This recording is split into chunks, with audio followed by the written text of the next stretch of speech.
Even with this huge disparity in both contribution and exposure to climate change, we believe that all Southern Africa and Indian Ocean countries have only to gain from taking strong climate action.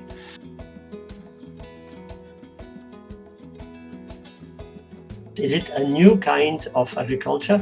And what does it mean exactly? How to implement it? How to ensure that it is adequate to the needs of the communities. Culture intelligente face au changement climatique a créé un véritable engouement à travers les actions que nous avons financées sur le terrain. What we really need to do in climate smart agriculture is change our conventional practices that have depleted carbon in the soil in the past, and now we need to have new practices.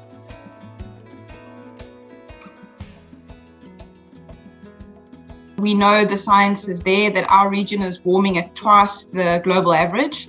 We know that the challenges of climate change overlay existing socioeconomic concerns in our region, and this creates almost an unprecedented situation.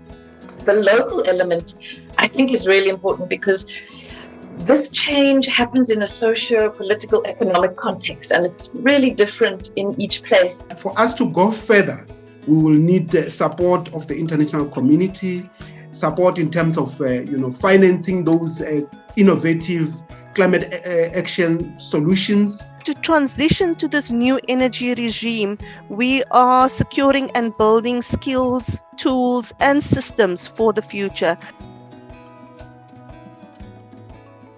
Countries of the region are at different stages of their process towards blue economy development. I think the leaders in our region have been the Seychelles. In this, you see tremendous opportunities as far as value addition is concerned. If you look at African blue economy sectors and components, that estimates show about 296 billion. That's about like a $300 billion of value addition from the blue economy sectors. The momentum towards blue economy has been building over the last few years.